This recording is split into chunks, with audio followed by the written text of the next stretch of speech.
welcome back to my channel. And today's video is for you guys as usual, but today's video is for you guys who want to travel, because at the moment, as we all know, the world is completely chaos. There's a pandemic going on, there's lockdowns going on, and people have had enough. Yes, they've had enough. So at the moment, people are trying to escape. They are literally trying to escape the West, because in the West there's been lockdowns announced and stuff like that, like the UK. The UK is currently in lockdown at the moment. Australia is in lockdown. So many places are in lockdown. But prior to them announcing the lockdown, well, before the actual lockdown, people had the chance to get out. And at the moment, even though the UK says it's in lockdown, people still can fly out. So people are taking that opportunity. But today's video is basically about helping you prepare to travel, because at the moment it's different to what it used to be. It's not you can just pick up your passport, book your flight and just travel. It's changed. There's so many different things to kind of think about before you travel, and I don't want people to be going out there and making wasted journeys, paying all that money and losing their money because they didn't kind of do research. A lot of us are in panic mode right now, so we're not checking or we're not thinking straight or doing all the necessary checks. So today's video is to help you guys prepare to escape. That sounds kind of bad, isn't it, to escape? But who wants to be in lockdown? Who wants to be in quarantine? We're human beings. No human being wants to be locked down in their house for months on end, just indoors. So yeah, if you can find a place that you can live life and be normal, why not go? So anyway, let's get into the video on how to plan your next trip, or how to plan, leave it at that, how to plan your next trip. Here goes. The first thing you want to do is check your passport expiration date. You don't want your passport to be expired and you can't travel, or for your passport to have less than 6 months, because most countries will not let you in if you've got less than 6 months on your passport. So ensure that you check yours, your family's, your children's passport are all valid at the time you want to travel. For instance, when I was planning to travel here, my passport was due to run out in October. So I thought to myself at the beginning of lockdown, I don't want to, imagine lockdown lasted till say July or August or September. By the time I travelled, I'd only have like literally 1 month left. No, sorry. My passport was due to run out in May. So in October, I would have had only 6 months left. So I thought to myself, whilst in lockdown, best thing to get it renewed, just in case I travel out, say September, and then they won't let me, I won't be able to come back or travel after that. So obviously I won't be in the UK. So I did it as soon as lockdown happened. And I've heard of cases where people, family members have not wanted to travel or leave their country, and now things are getting bad, they want to leave, but they haven't got a passport for their child, for themselves. And at the moment, places like America they're not giving people passports at the moment. They're putting new kind of clauses without letting people know. So make sure you check your passport hasn't expired before you travel. Another thing is travel insurance. Make sure you have travel insurance before you book your flight, because with what's going on, all the cancellations and stuff like that, a lot of airlines are actually saying that if your flight gets cancelled, then you can use that ticket for another 2 years. But then there's a lot of airlines that are not doing that at the same time. So what you want to do is make sure you've got maybe a year's travel insurance, so you get an annual travel insurance, and then book your flight. So at least if anything was to happen, you are covered. So make sure you get your travel insurance prior to booking your flight in this climate, because things have changed. If they were to cancel and anything like that, and in their clause there's no kind of obligation for them to refund you your money back or give you another flight, you've just lost out on that money, and you don't want that, not at this moment in time. So make sure you get travel insurance before you book your flight. Book your flight in advance. Long gone are the days where you can just book a last minute trip. I'm not saying it's ever going to happen again, but right now it's going to be hard just to book a last minute trip, because there's lockdowns going on all over the world. So you have to really check out the country you're going to and ensure that they are allowing people in the country. So make sure if you're travelling, say you decide to come to Tanzania, make sure you've booked it at least a week or 2 in advance, so you know that things are done, your flight's booked, and there's no kind of, you'll have no problems. Because if you decide to say book tomorrow, day before you want to fly, for all they might not let people on the flight, because obviously there's things that you need to do before travelling. I know that a lot of people are trying to book in advance, just have that kind of peace of mind, because you know, before you go to the airport, book a last minute flight and just jump on a plane, but now there's PCR tests, there's all sorts of things that you have to do before you fly. So make sure you book your flight in advance and then do your checks on what you need to do following the flight in regards to getting into that country. So book your flight in advance. Book a return ticket. I've been on so many holidays in the past where I've just booked a one-way ticket. When I went to Ghana, I booked one-way tickets. I've been to places where, you know, I went from England to Canada, from Canada to Miami, which was a one-way ticket, and then I booked my return ticket when I was in Miami, and that was no problem. But now, I've been hearing that people have been going to airports and they say, you know, where's your return ticket? Even when I actually was travelling to Tanzania, I was asked where my return ticket was, but I was planning to move on to Ghana, so I didn't have a return ticket, and Ghana's borders hadn't opened. So I had a bit of a rigmarole at the airport where the person that was on the check-in desk, you know, didn't want to wanted me to book a ticket there and then. I said, no, I'm not going to book a return back when I'm not coming back. And I don't see why it's any concern of the country leaving, why you have to have a return ticket. There may be clauses I don't know of, but in the past, I've known that you can book one-way tickets. There's even an option for one-way tickets when you book tickets. So that's been something that's been there for years and years and years. But at the moment, obviously, they're kind of, as we all know, they're trying to control our movement. So they're trying anything to ensure that we can't travel or get blocked when we're at the airport. Basically, just to ensure that you don't go through any of these problems, book an advance ticket. So there's actually websites that you can buy an itinerary. So basically, it's like $15. That should give you travel documents that look like a ticket that you can just book for $15, and you can show them that if you don't want to pay all that money. So make sure you book a return ticket. You don't want no problem when you get to the airport. Book your accommodation in advance. I know that there's a lot of people out there who like to, you know, book their accommodation once they get to the country. At the same time, at the moment, things are not the same when it comes to travelling, like I've said previously in this video. So when you're booking like visas and stuff like that, people want to know where you're staying. So it's going to ask on the visa, where will you be staying? If you can't put down where you're staying on the visa, then a lot of the times your visa will be declined. You make sure you book your accommodation in advance, so you can use it to apply for your visa. If the place that you're going to needs a visa, do a printed copy of the accommodation information so you can carry it to the airport, just in case the check-in assistant or somebody asks you to see the booking confirmation. I know it's a lot of people, but at the moment things have changed so much with travelling. Like, I've heard so many stories about people, you know, going through so many problems at the airport that they've actually never been through before. But like I said, they're trying to restrict our travel. All this, what's going on in the world at the moment, is about restriction. They're trying to take our freedoms away from us, so they're going to try and find any reason to keep us in the country that we're from. So just make sure you book your accommodation in advance. Book your visa in advance. When you go into anywhere in Africa, a lot of the times you can actually buy visa on arrival. There's a visa on arrival desk in most places. However, I'm a kind of person, I like to be organised, and I don't want anything to kind of stop my trip or stress me out whilst I'm trying to get into a country that I want to go to. So what I do is I always book my visa in advance.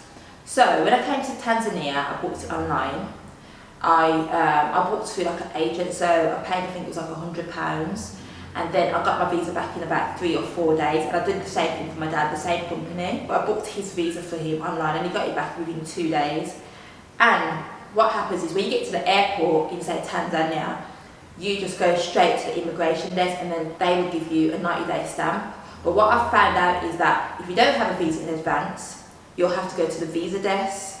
And when you go to the visa desk and you buy the visa, that person at the desk also gives you your days. And for some reason, they're only giving people 30 days when you get visa on arrival. And I've had a lot of people tell me the same story, that they got visa on arrival and only got 30 days, whereas people who got their visa in advance got 90 days. So I know a lot of people are planning to stay for a while, and go to the visa office every other day it's not fun. It's not fun. It's not a fun environment. It's not even fun travelling there because it is quite far. I live in Bezi, so living here and going to the visa office is quite far, and it costs a lot. Going back and forth there, it can be quite, you know, just tiresome. So get your visa in advance, and you more than likely will get 90 days, because everyone that I know who got their visa in advance got 90 days. Check your baggage allowance before flying, because what I've noticed is a lot of companies now have actually boosted up their extra luggage prices. When I was travelling, I obviously was trying to bring as much stuff, because obviously I knew I wasn't going to be going back to England for a long time, so I was trying to pack as much as my personal belongings as possible. And I booked with Qatar, and I think it was 40 kg allowance, that's including your hand luggage. But obviously I was bringing quite a lot of stuff, so it went over. I think I went over by must be about 8 kg, and they charge per kg. So it's something like £15 per kg, which is a lot. It's a lot. £15 or £20 per kg. So I ended up buying 5 extra. And then when I got to the airport, I was still overweight. Make sure you kind of check it in advance, because when you buy it in advance online, it's cheaper than when you get to the airport. So if you decide to buy your extra luggage at the airport, they charge you a lot more than if you was to buy it online prior to going. So just make sure you weigh your bags before you travel, and if it is overweight, pay for extra luggage prior to going to the airport. Even though I am so against this, what I'm going to say, make sure you check. So, make sure you check that the country you're going to doesn't require vaccines. When I say vaccines, I'm on about all the hepatitis A, diphtheria, tetanus, all them sort of injections. I don't take them personally, because, you know, these things are put there to kind of, I believe that all these vaccines for Africa are put there purposely to kind of refrain people from wanting to go, kind of thing.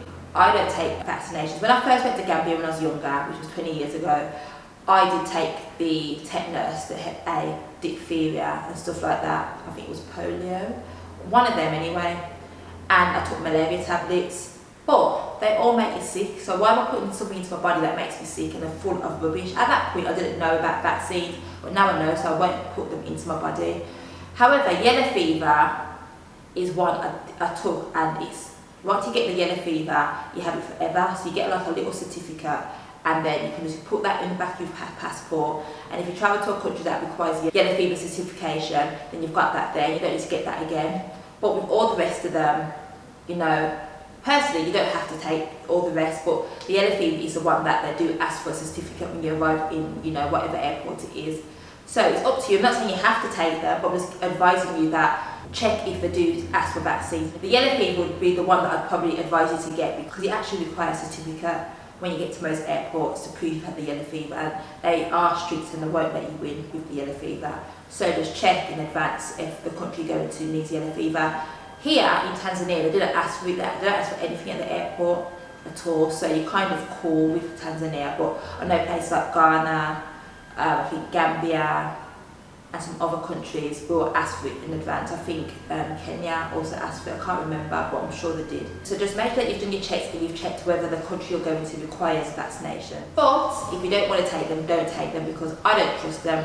I don't even take malaria tablets anymore. I used to take them. I used to think to myself, wow, most people that live in countries, African countries, and they get malaria, they just go to the pharmacy, and the pharmacy will give them something, or you can just drink moringa, or you can either drink moringa tea, or you can eat moringa seeds, and you'll be fine. But don't take my word for it, it's up to you. But I just don't trust a lot of them tablets, because they have a lot of rubbish in them, and when you take malaria, it makes you very, very sick. So I just don't trust them. So it's up to you. I can't tell you what to do, but this is just me advising you. Check, this is one that, I don't want to say, but check to see if you need a PCR test. The reason I came to Tanzania is because PCR tests weren't required. I flew with Qatar Airways and it wasn't required. My dad flew with Qatar Airways and it wasn't required. But I know that a lot of countries are requiring it. Also, if you're doing a transit, the country you're transiting into may require it. So you make sure you check whether you need a PCR test. You also need to check, you know, whether the country you're getting it done in, well, you also need to check if the country you're going into requires it, one that was done 24 hours or 72 hours. I know that some countries are asking for a 24-hour test, so you literally have to take it before you fly.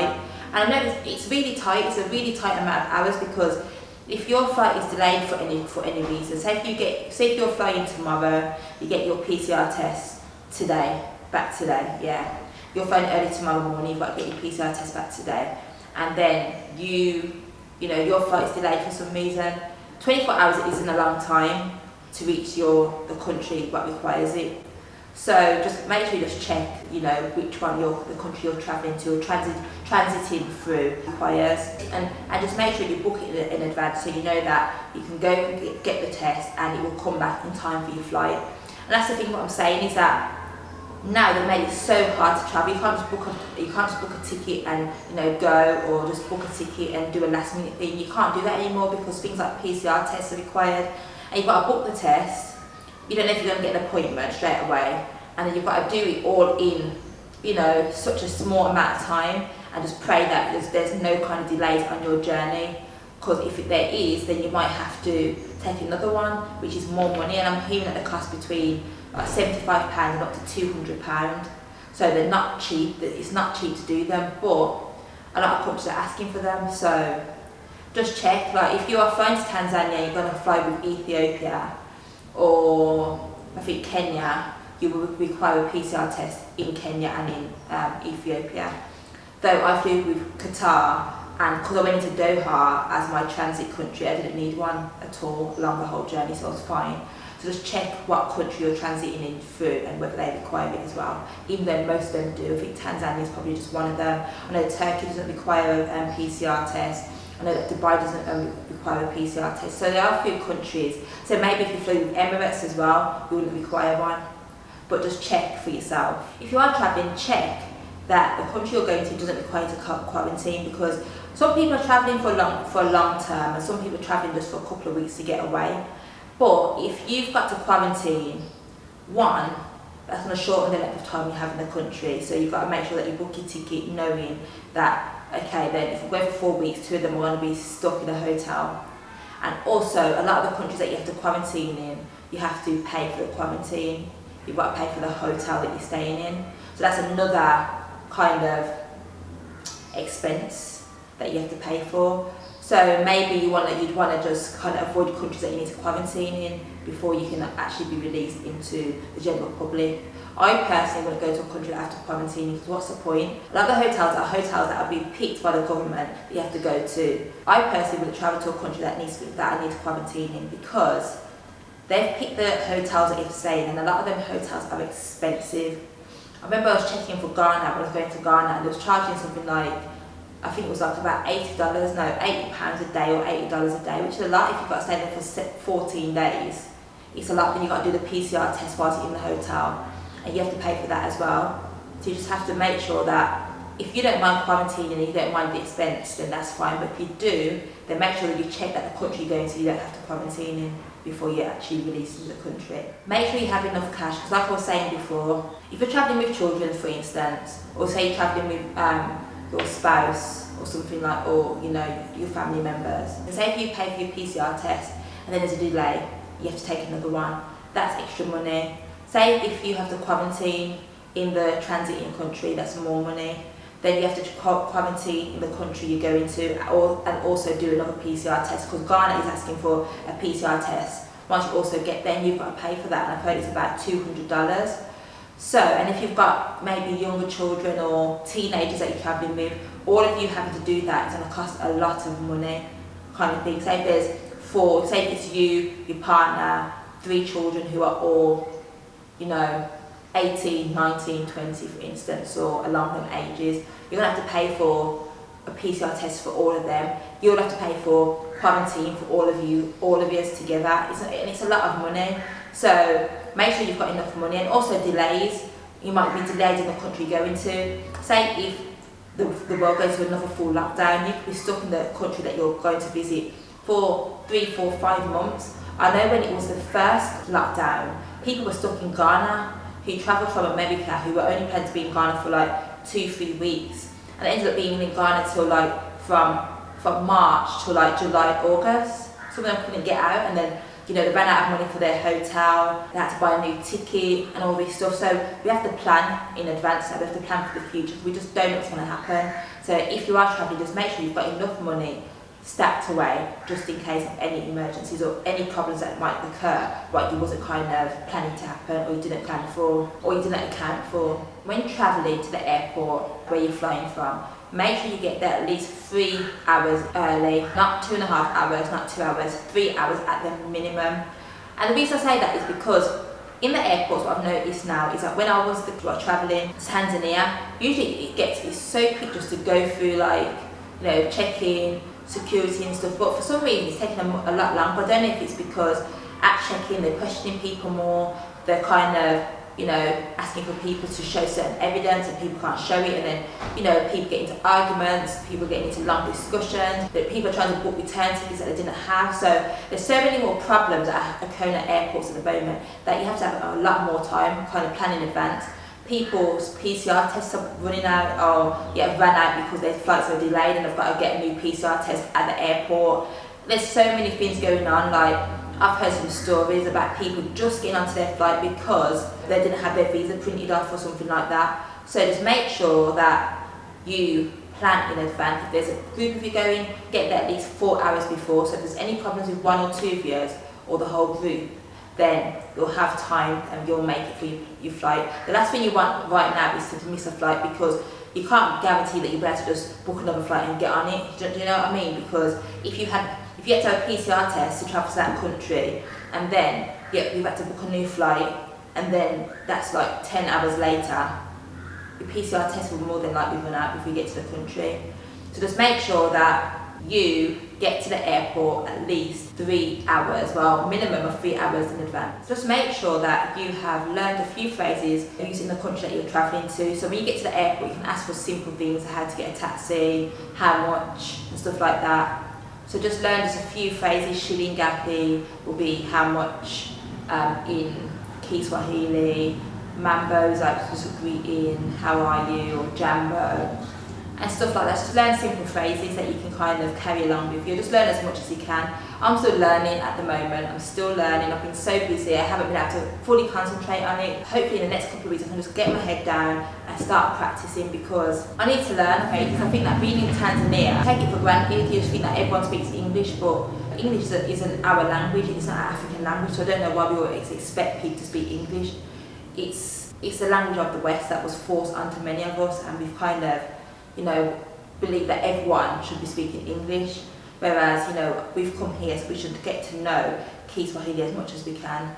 And once I start, you know, settling a bit more, then I will learn it. But I just advise you guys just to have an app on your phone, like a translation app. Find apps where you can actually hear how things are pronounced as well, because sometimes, you know, you read it and the pronunciation's not there, you pronounce it and it's totally wrong because their vowels are said different to ours and stuff like that. So just, you know, if you can get a book, that will be good. So once you get to the country you're going to, just find out if there's anyone local that could teach you and stuff like that. I know that in Tanzania there's loads of people that teach Kiswahili, there's Kiswahili schools. Our Kiswahili teachers that charge reasonable prices. So just find out or check it out. I'll get a lot of people contact me, so if you'd like to know of any, just let me know and I'll point you in the right direction. But that is the end of this video, Travelites. It's the end already. But if you are planning to travel, if you are planning to repatriate, if you are planning your escape route out of the West, just give me a call, message me, don't give me nothing, message me on Instagram, message me on YouTube, or even send me an email. My email is naomi@naomirobinson.co.uk. My Instagram is _Black Travelista, and this is my YouTube channel which you're watching right now. So yes, just let me know if you have any questions, or you just want a bit of guidance on moving or getting out, because I know it's not easy. A lot of people find it hard, and it's not as hard as you think. I think a lot of us are kind of just filled with fear at the moment because there's so much going on. The TV is not much help because they're kind of letting out propaganda, telling us rubbish, telling us lies, and people don't know whether to believe it or not. So I don't blame people being in fear at the moment, but just try it and keep away from the TV. Try and meditate and just kind of use your own intuition. Listen to what God tells you, because He does talk to you if you ask. So anyway, I'm going to end the video right now. I hope you enjoyed. Don't forget to like, comment and subscribe. And tell a friend to tell a friend to tell a friend, because sharing is caring. Bye.